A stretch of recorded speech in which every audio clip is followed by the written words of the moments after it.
അവിടുന്ന് വൈകുന്നേരം പണത്തിൽ എന്നെ അവർ മാനസിക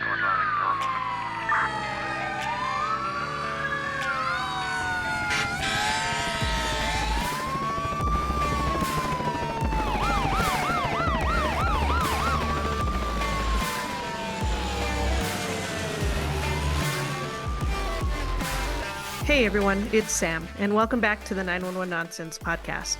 To stay in the loop, learn about upcoming guests, and join in the conversations with the Noon community, follow us on Facebook, Instagram, and Twitter. And hey, if you like what you hear in this episode, don't forget to like, subscribe, and share. Your support means the world to us. Gabby, a 911 dispatcher and content creator, shares her journey from working as a Starbucks barista to becoming a police and emergency dispatcher. She opens up about the challenges and emotional balance required in the role, including handling difficult calls, managing chaotic emergencies, and navigating the justice system's limitations. Let's get started. Hey guys, are you looking for a top-notch first aid kit? Look no further than Jump Medic. Owned by a seasoned paramedic with over a decade of EMS experience, their kits are user-friendly and packed with essential supplies. From the most popular Pro Gen 2 to the compact hardshell kit, they've got you covered. You can even customize your own kit with the Build-A-Bag option. Enter the code NOON10, N-O-O-N, the number 10, and enjoy 10% off your order. Free US shipping, and everything is HSA FSA approved. Visit jumpmedic.com and follow at jumpmedicusa on Instagram. Stay prepared with Jump Medic. Gabby, thank you so much for joining us on the Noon podcast. It is an honor to have you on. How are you doing today? I'm doing good. How are you? I'm doing great. Thank you so much for joining us and taking the time out of your very busy day. I know as a 911 operator, things can be kind of crazy and hectic, and I believe you're on night shifts right now. So thank you so much for taking the time to hang out with me during the day. Well, thank you for having me. I appreciate it. Yeah, no problem. Can we go ahead and get a quick introduction of who you are and what you do? Yeah, so my name is Gabby. I'm a 911 operator and a police dispatcher, and I also make content about it. That's awesome. 911 operations can be kind of hectic. What is this something that you'd always wanted to do, or what pushed you into this position? Oh no. No, this was not even in my plans. So oh gosh, I don't even know how to go about this. Start from the beginning. So basically it stemmed from needing money. So I moved into a new city and I started working at Starbucks. And so I was only making like 13, $15 an hour, but that wasn't like sustainable enough for me to like live on my own. And so my friend, she was working in police dispatching, and so I was like, okay, I was like, I don't think I'm gonna like police dispatching. Like I'm going from like making coffee and things like that and like dealing with like, the morning people and things, but now I'm gonna have to deal with people's lives being at risk or like these hectic calls and stuff. And so I was like, okay, like, well, I'm gonna be making a lot more money over there, so let me just go ahead and do it. And so I went through the process. Surprisingly, I got the job. And then I was like, I really didn't think I was gonna like it, but and my previous experience was just being a server, working in custodial and working at Starbucks. And so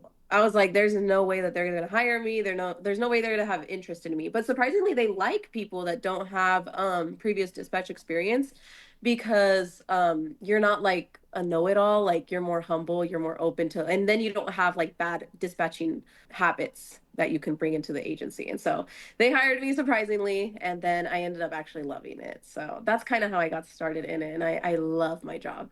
That's awesome. And it totally makes sense. I've heard a lot of companies doing that where they will hire from like outside or they prefer so that way they can train you to be the way that they want you to be while you're with their services. Have you stayed with the same services or have you kind of moved around?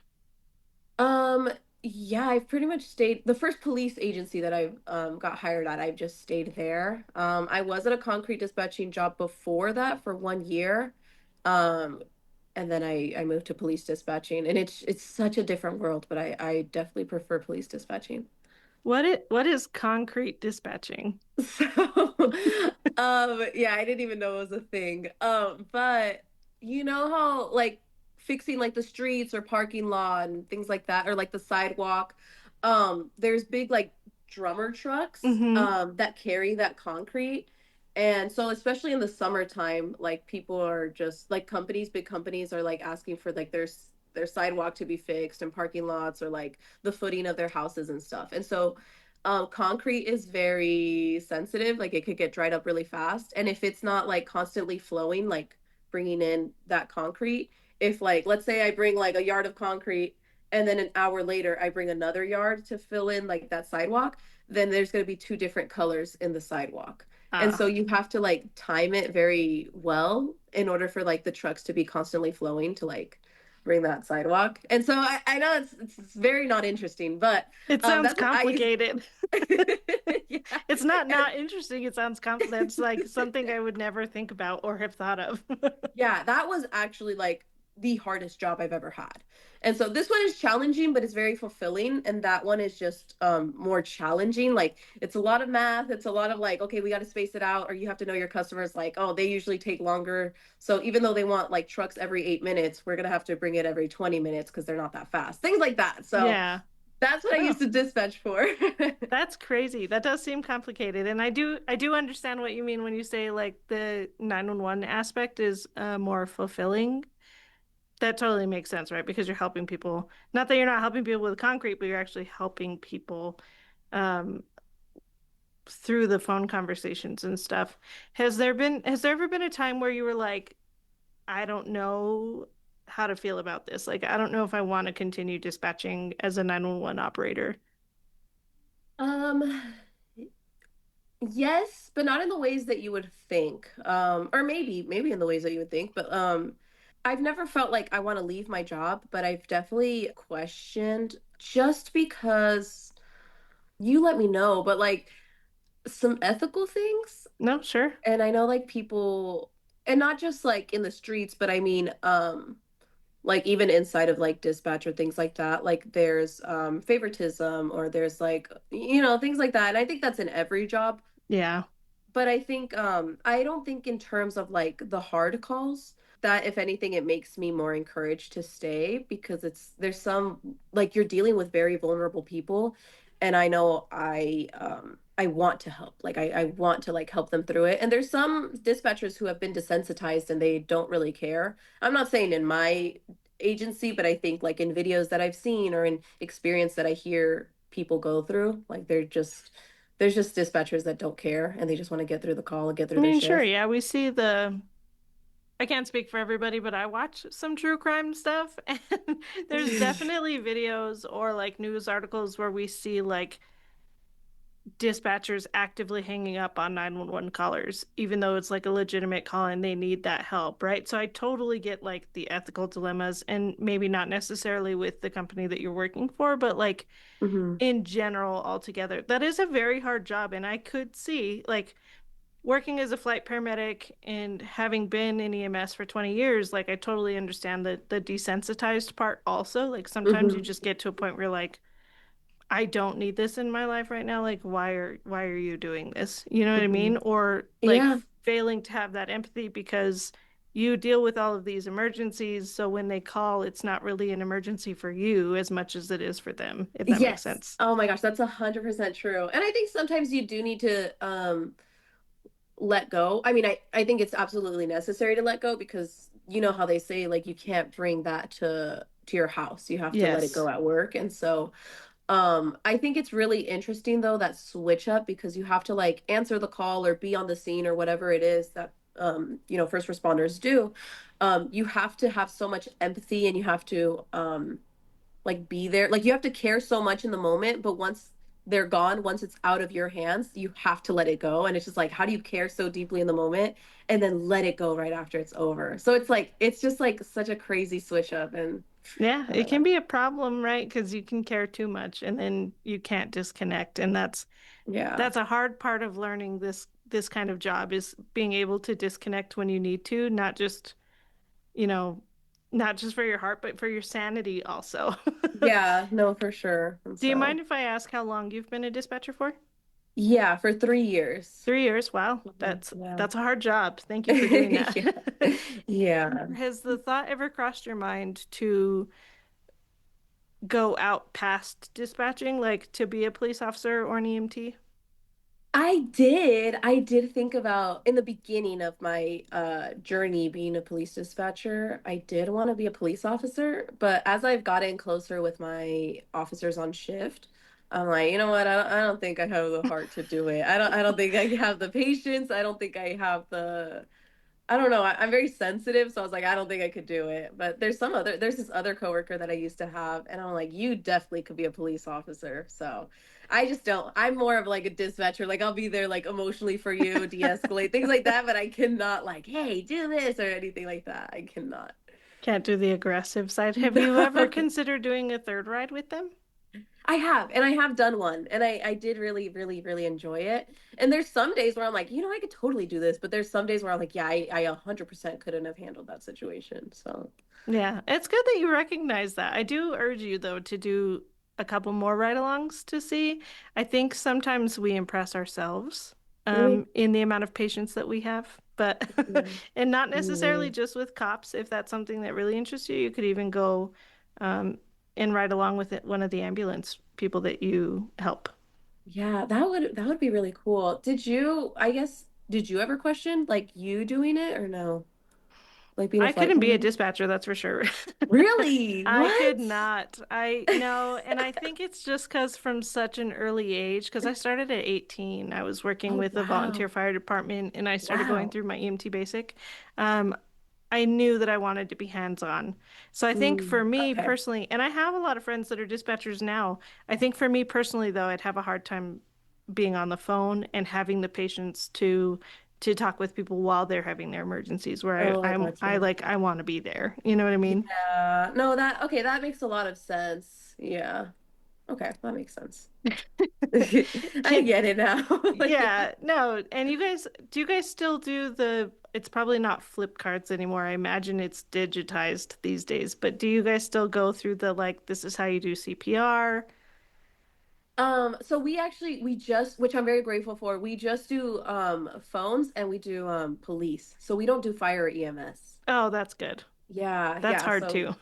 yeah, oh my gosh. So I'm really grateful that I think not that I was able to pick it up fast, but if it's just so much information that I'm glad that it's limited to those two rather than also fire and also EMS because I know that could be difficult. So Yeah. And you're still so young into your career. Are you pursuing school or anything like that? yes, my degree in sociology. Sociology, that's a Mhm. good choice. Yeah. What plans do you have? They're big dreams, but I want to work for the FBI eventually. I think that would be really cool. But I had a somebody doing my lie detector, my polygraph test. He was actually an ex FBI interrogator. And so he told me about the job, and I was like, wow, that's so cool. Like, and he was actually invited by the FBI to work for them. And so I was like, that's so cool. Like, that's so far fetched. I could never do that. But, like, he's like, why not? I was like, because you have to get invited. Like, I don't think that's anything in my. And he was like, no, you could apply.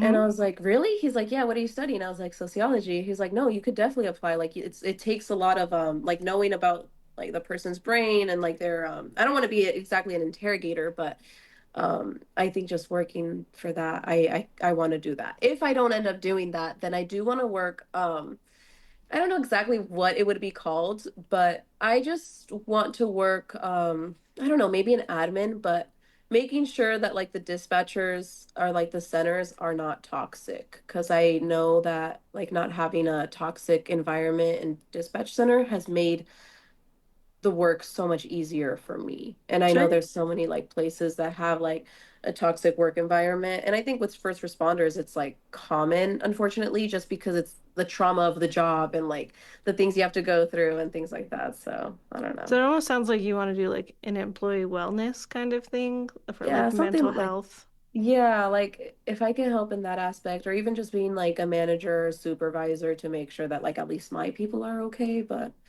I don't know, something like that I want to I think do. those are both very attainable goals. I have a friend so getting hired on with the FBI is a long process. Yeah. Oh, But I I have a buddy imagine. who works like as part of the Secret Service for the FBI. So, and that's super cool. Yeah, he's a paramedic. How did he do it? Or could you talk about that? It was like a 5-year process. Yeah, he applied and they go through like they check all your background. They make you do all the polygraph tests, and I'm sure there's a lot more than I've Yeah. asked him about. The goal is to get him on the show at some point, but Oh, that's awesome. he does a lot of that. Yeah, so he gets to go and like be protection for the president or kind of Oh, wherever they wow. send him to, yeah, to help out. Yeah. And being a paramedic and somebody who can wield a weapon is super helpful in most companies. So, That's so awesome. Oh, that's so cool. That's what I want to do. So we'll see. Let me know when that episode comes yeah. out. I'll be watching it. I will. I will. And definitely start looking into the FBI process because, like I said, it is a long process, but there's no reason that you couldn't get on now, especially with dispatching experience. You would not, you'd be surprised at how easily you could probably get in. That's so crazy. Ah, don't get my hopes up. That's so exciting. Just keep those connections, like the guy that did your polygraph test, like hound Yeah. those guys, ask them lots of questions, and see Hmm. if there's anybody that they know that can help kind of get you started down that path as well. Okay. No, that's so. You're right. I should have. I'm gonna get his email. Oh, I have his number, so I'm gonna keep in contact with him. Yeah, That's you're really young. You awesome. still have plenty of time, plenty of time. So in your 3 years of experience with dispatching, what would you say has been like one of your most memorable experiences there? It's so simple. It's so simple, but I think just getting kind people on the phone. Like it's so I know it just like doesn't really mean much, but like I think like hearing the simple like thank you so much or like hey, I called back to give you an update. People don't think of and that's okay. I totally understand. They're going through a crisis and stuff. But I think just like I don't know, like people so let's say like they call for like hey, I'm having this emergency or I don't know what, like I'm really scared because I lost my daughter, okay? And I'm like, oh shoot, okay, we're sending the police over. Give me like what last place that you saw them, last direction of travel, these all these questions. And they're like, okay, like they're like really scared, really frantic. They're like worried, obviously, about their own like feelings, emotions, and their daughter. And so we send the police over, hang up, and that's it. And there's some people that like once the police arrive, if we're still on the phone, they'll just like immediately hang up on us, and we're like, what the heck, what happened? And so the police are like, hey, we're here. But I think it's really, really nice. And I don't have a specific example, but I think like just people that like even though they were going through their emotions, they call us back. They think of us and they think like, hey, I just wanted to let you know so that we could have our own closure. And I know a lot of people don't think about that and they don't have to, but I think it's really, really nice when it happens and they're like, hey, I just want to let you know I did find my daughter. Thank you so much for helping me through that and sending the police or being kind, like things like that. And so that's been like the most memorable thing in my job is like when people call back to update or like when they say thank you or even when they call back to apologize for how rude they've been, That's which is rare. really Yeah. funny. Yeah. So I think that's the most memorable about my job. Yeah, no, definitely getting that like closed feedback, right? Like we want that live feedback when we can get it and getting that recognition. Like I think that's good too. As a first responder, we don't get a lot of thank yous in the field, but when Mhm. we do, it does, right? Yeah, That's it why we impacts. make It it a makes bigger such a difference. deal. Yeah, that's why we Yes. make it a bigger deal because we don't get it very often. So when we do get it, we appreciate it even more. Yeah, no, 100%. I agree. Have you ever been scared? Have there ever been any moments where you're like, oh, I don't know about this? Um, yes. It happened last night. I don't think I can talk Just about last it, or at night. least I don't feel comfortable talking about it. But yeah, definitely last night was I oh shoot, I don't know. Yeah, I don't know. Sorry, that's so vague, No, but it's okay. In the positions that we're in, sometimes we do get a little worried, right? Like when I'm working at the hospital, we sometimes will have to close down. Like we call it going on divert because if somebody who comes in with a gunshot wound and we don't know who shot them, the police will be like, okay, we need to shut down. Don't let anybody in until we Mhm. figure out what's going on. That way they don't just show up to hit more Yeah, people oh for or to sure. get that person. You know what I mean? Yeah, no, 100%. So, yeah, last night was just like scary. And then like when it's, I guess like going back to what you said, like if it's ever made me like question being a dispatcher or something, uh, things like this, I guess like when our officers are trying like their absolute best and it's other factors that don't let you I guess help the situation or like Hmm. help the person. It's just so unfortunate because it's like they're obviously in need, like they're obviously going through a very bad experience that they need to be taken out of and there's just factors that kind of just like stop that from happening. And it's very frustrating. And it's like not the police's fault, but it's just like exterior factors, if that makes Sure. sense. Yeah, no. And I So, think everybody experiences that in any type of like first responder area, dispatchers included. Like when you know people are getting hurt and there's nothing that you can do to help but send other people like that, I could see how that would be frustrating. yeah. Um, or if they can't get, like you said, if they can't get out of a situation where they are clearly needing to get out of and there's literally nothing that you can do, I could also see how that's kind of scary because you get to know these people. These are people Yeah. you talk to for 12 hour, 10, 12, 13 hours a day while you're on shift and they're on shift and you're trauma bonding with these people. Hmm. Yeah, no, 100%. So it's just things like that. But yeah. You had mentioned that like one of your most impactful moments was getting to work alone during a manhunt. Oh Can you share yeah. that with us? Yeah, I don't remember exactly the details anymore, but I remember one time I was working alone. I was like, what, a year or so, maybe I don't know, but I was like a year into working. It wasn't my usual sergeant that I'm used to working with. And yeah, I guess there was like a manhunt or there it was very chaotic is the way that I would describe it. It was so chaotic. We had to use most of our units on one call. And so I remember like, but I kept up. Like I kept up. Obviously the officers don't see like the calls that you're getting while they're going through the situation. But I kept up really well, and they don't know that I kept up like with the phones really well, but I did, they noticed that I was keeping up with the other officers on other calls and then them on this very chaotic call. And I was keeping up with their notes, keeping up with the other officers' notes, and making sure that they were okay. And they're like, hey, could you call this agency to figure out this? Or like, hey, could you get this information? Hey, could you print this out, fax it over? Like things like that. It was just like a bunch of stuff going on. And I think in that moment I was very like in the zone. Mm-hmm. In my heart I was like really like freaked out, like oh my gosh, oh my gosh, oh my gosh, what if I miss something or like things like that, or like are they okay? Are my officers okay? And then all of a sudden it was like over. Everything was done. And so I was like, oh my gosh, okay, like we're done. And then the sergeant didn't have to do this, but he went over the radio and he said something like, and I made a video about it because I was so happy. But he just like went, he was like, "Hey, dispatch, thank you so much for keeping up with the work," or something like that. Like, I really appreciate you. We really appreciate you. Something like that. Because he could have gone into dispatch and said that, but I just really appreciate that. Like, he knew I was alone, and he just like went over the radio and said it for like everybody to hear and like for me to hear. I don't know. In a way, it was just kind of like we all appreciate you rather than Sure, like, yeah, like a peer recognition. And that's good. It sounds yeah. like you were multitasking the lines, like the phone lines and the radio really well and able to keep Uh, up, like you said, with the tasks.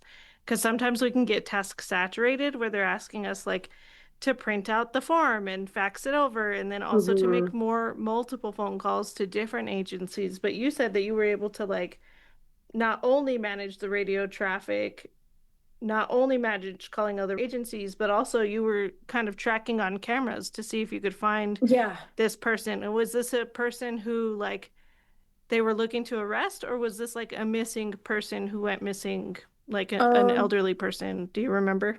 No, it wasn't a missing person. It was definitely somebody who was being combative towards them and they were trying to arrest. But yeah, I don't remember exactly like the situation No, anymore. that's okay. Like that's enough because somebody like that can potentially hurt other people, right? And that's scary. Yeah. So finding him promptly is key, right? Which is why it sounds like it needed such a big response from not just your agencies, but multiple other agencies to get this person caught to prevent them from injuring other people. Yeah, no, yeah. So it was really it felt really nice. Like I think in the moment it's like you're freaking out, but you're not really worried about like are they gonna recognize me or anything, like acknowledge me, like I'm by myself. You're just thinking like if you're in the right mindset, I think that you're worried about getting the job done and making sure that everybody's safe because ultimately that's your job. Um but yeah, so once it was over, I was like so relieved. I'm like, I'm so glad everybody's safe. I'm so glad that they got found. Like I'm just glad that everything turned out the way that it's supposed to. And then getting that recognition, it was just like, oh, it was like the best. So No, I really that's appreciate awesome. that. Yeah. So you've commented a couple times about making videos and being a content creator. Hmm. How do you navigate not getting in trouble with the company that you work for whilst also posting about your job on Uh-huh. all the social media platforms? So I did get in trouble. So when I Oh first, no. from the beginning, in the beginning, I remember I was like less than a year in, but I was like released. Um, like I was not in training anymore. And I remember it was like some nights are very chaotic and some nights are very like chill. Hmm. And so I remember this specific night was very chill and I was tired. Like I was getting used to the night shift. Like I was tired. And so I remember I just decided to make a video. And it was just a video of me, like, it was random stuff, very random stuff. It was just me typing. Like, it was me, like, typing, me putting on my eye drops, and then me drinking my water, for example, or like going to the bathroom, like, not like just walking out of the, like, things like Yeah. that. It was just like very random stuff, like the printer. And it was like, I want to say like less than 10 seconds long. And I captioned it like, work a 911 shift with me or something like that. And at the time, like it was my normal, like not 911, it's Gabby. It was like my regular, like Gabby daily stuff. I didn't post a lot either, but I don't know why I decided to make this TikTok. And before my TikToks would only get like 200 views or something, like 30 likes. But this specific TikTok got like 7,000 views. And I was like, oh wow, like I didn't think it was interesting, but okay. So I guess like people are just intrigued by like the 911 stuff, like true crime and things like that. Even though I wasn't talking about true crime, but I don't think I'd seen at the time, I don't think I've seen like 911 content like inside the center. And maybe there was some, but it was just not in my For You page. And so people were intrigued by that. And I was really scared. I was like, oh, shoot, like, I don't want to get in trouble. And so I went immediately to my HR lady and I was like, hey, like, can I make content? Like, this video, like, it got a lot of attention, but I don't want to get in trouble. I know I just, like, got released and I don't know what's allowed, what's not allowed. She's like, no, that's totally fine. Just don't show the screens because they'll say, like, our agency or it'll say, like, certain information that we don't want, like, people to have access to. Yeah. And she said, don't say names, don't say license plates, don't say addresses, like just no personal information. But yeah, you could post. So I was like, okay. So, and obviously no ongoing investigation information. And so I was like, okay. So I went to my manager, went to my supervisor. They all knew, my sergeants knew, and everything was fine and dandy. But unfortunately, my manager no longer worked there, the one that approved it, but I had my supervisors and my sergeants. So I was like, okay, everybody in dispatch knows. And then my HR lady, she no longer worked there either. Oh no. And so I'm like a year and a half in and I'm like still making my videos and stuff. And then the mean captain, he goes in and he tells me like I heard about some social media and I was like, okay. And I'm like, I already got the okay, so I'm good. And then he's like, so I'm gonna need your badge. And I'm like, what? And he was like, we're currently undergoing an investigation. You're going through paid admin leave. And I was like, and I took it as like, um, anything you say will be like used against you. I was taking it like that. But Like you were getting it, arrested? yeah, I was taking it like that, but it wasn't. And so he escorted me out. I was only gone for a day. They looked through my stuff. They're like, hey, like you covered everything really well. You didn't mention any names. You didn't mention anything. And I was like, then why did I get like investigated if I like got like the okay? They're like, well, they're no longer working here. So blah, blah, blah. I still don't understand it, but I respect it. So they're like, you can still make content though. I He's understand it, like, but I respect it. I mean, they've been really good to me. I can't lie about that. They've been really, really nice to me and really good to me. And I think it's also like the way that I'm not one to, I've never gotten in trouble before. And so I'm not one to be like, well, this doesn't make any sense. I'm just like, okay, fine. And I probably shouldn't be like that, but I am. And so after he just said like you could make content, you can still like record, you can still do your stuff, you just can't do it inside of the center. And so they're like, but just keep doing how you've been doing, like don't give any names, don't give any deal, don't give addresses. And so that's how I've kind of managed to go through it. Like I'm still able to do it and everybody knows about it. So yeah. So now that you've gotten the rules all kind of Yeah. clarified and gotten all of that taken care of, now you're good. Yeah, I hope so. So, yeah, but I mean, I don't know because I was just really like blindsided because I'm like, I got the okay. Nobody said anything. It's been a year and a half. If it was, but it's because they got a formal complaint. And I believe it was from somebody inside that no longer works there, but I could be wrong. It was probably one of the followers. But it's just really interesting because they wouldn't have known to contact the mean captain. Um, because I made a video about the mean captain and that's how he Oh. like brought it up to me. He was like, "So I'm the mean captain," and I was like, This was after we were already cool and good. He just like jokes about it, but I'm like, my followers wouldn't have known your email address. My followers wouldn't have known because we had like 5 captains at the time. Now we only Yeah. have 3. But I'm like, why did they specifically go to you? How did they know to go to you? And how do you know about that? Because he told me about that before he looked through my social media page. So that's why I suspect that it was somebody inside, but maybe it wasn't. And do they regularly check your social media now? They've been so it's really interesting. My first favorite sergeant, he has always followed my social media page. He now turned into a captain, so that's really exciting. So, but he's been like through my whole journey, and they've been seeing my social media. So I guess that's where like the confusion is for me. Like they've been looking at it, and they still look at it regularly. So And that's just to make sure that there's nothing like spicy that's being added or anything that shouldn't be unintentionally there. yeah, I guess so. But I mean, so far since I got investigated, they haven't told me to like, hey, you should take that down, or like, hey, don't put that, or nothing like that. Oh, that's So, good. yeah. So I mean, I think I'm doing okay, but I mean, that yeah, sucks it's that you got approval too, and then somebody gave you a hard time about it. But if it's the person you thought that it was and they're not there, that's good. yeah, I'm really glad. So they were having a lot of issues there anyways. So yeah. And now it's doing better. So are you in any type of like a peer support role or anything to help improve that mental health wellness that you said that you would like to help contribute to? No, no, I don't, there's no like opportunities for it. And I think like, because my investigation happened in February, I like don't want to ask. Like, I don't know if that makes sense, but I don't want to like any like attention on me right now. I mean, Sure. it's now over, and actually a month after my investigation, a month or two, they asked me to be a CTO, which was really exciting because I was like, usually when you get in trouble, like you can't promote after like a year or so. And so I'm like, okay, if, I don't know. I'm not gonna talk like I don't mean to like complain, but I'm just like, No, no, you're not if I complaining. didn't get in trouble, then like why am I getting promoted? But I don't know. I don't know. What is a Maybe CTO? What does a CTO do? so a certified training officer. So just to even though I'm not an officer, but that's what they call it. But being a trainer for Oh, like okay. new oncoming dispatchers and stuff. Are there So more benefits to that? Mm, just higher pay. Oh, And I well, mean, I you mean, have like, and you get the certificate. I think it just looks good on your resume and stuff. So, okay, cool. Did you yeah. have to go through any type of dispatch, like farmer training for this position? Did you have to Yeah. go to a school or anything?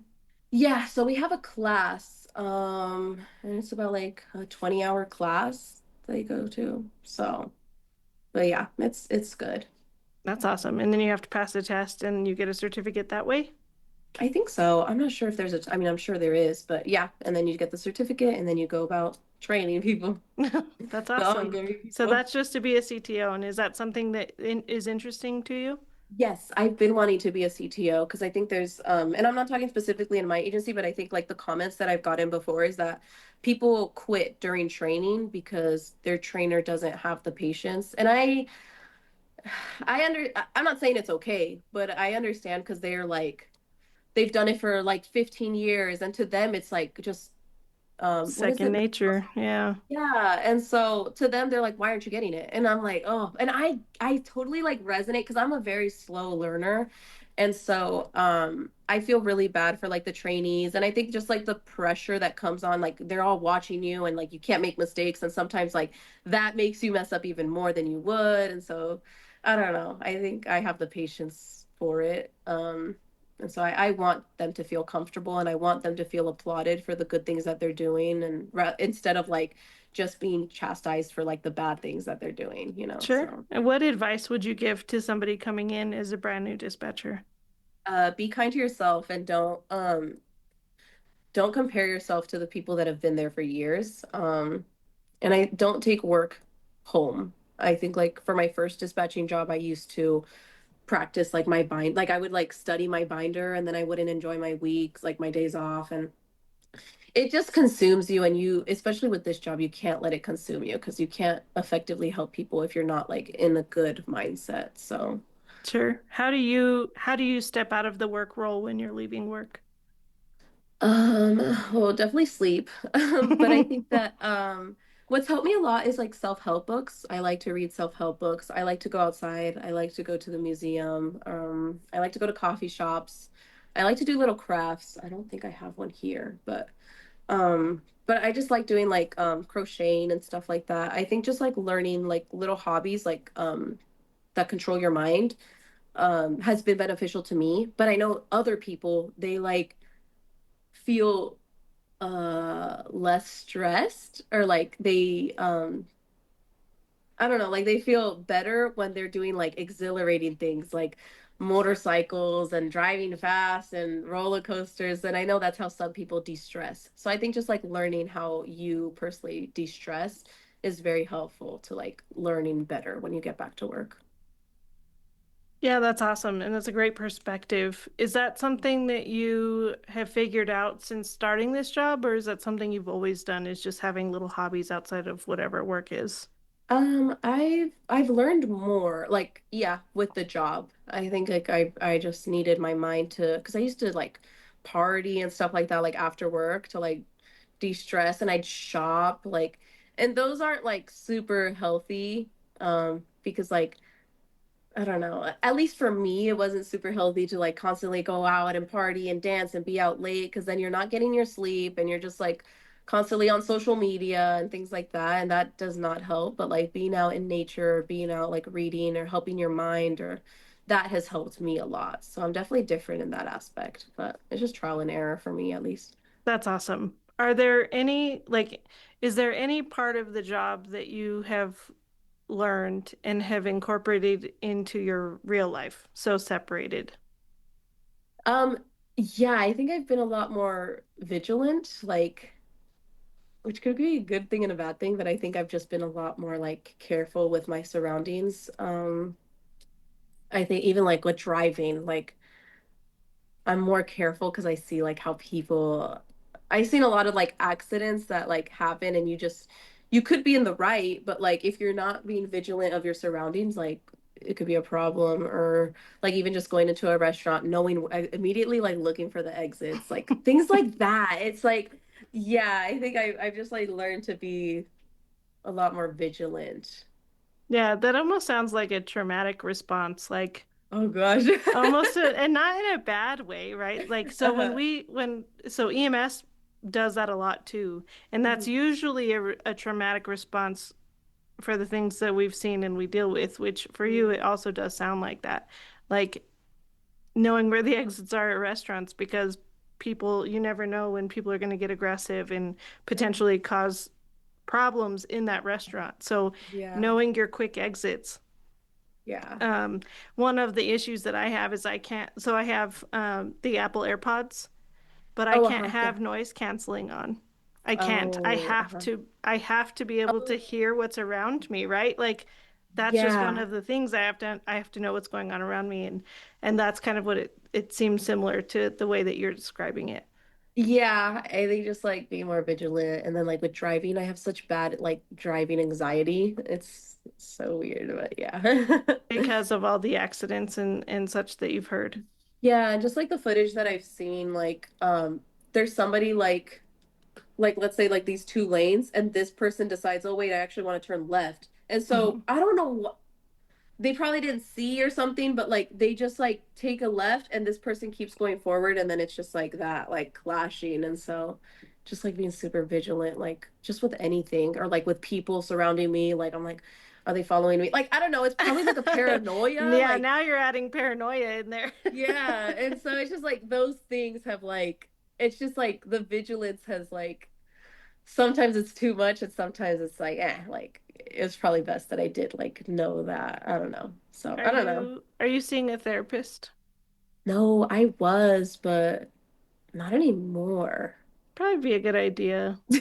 Probably, and not in a bad way, but like, you know how cops go to the gym and work out every day to stay in physical health? Yeah. Going to a therapist is like doing that for your brain, right? Yeah.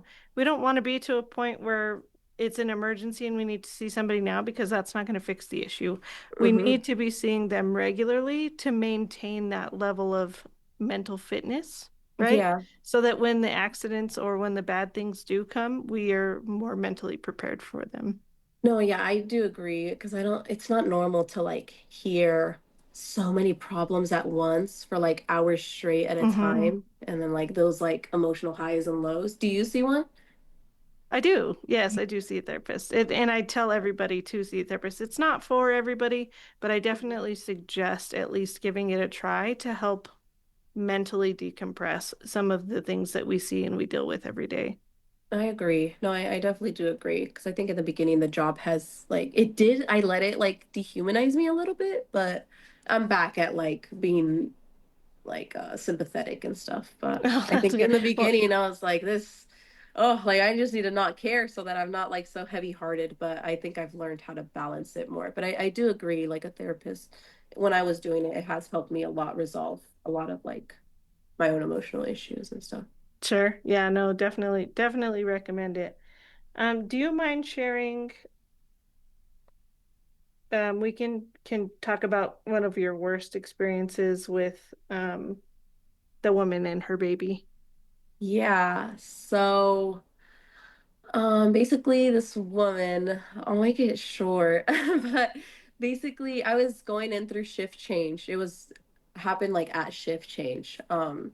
But this woman, she goes inside of the bathroom.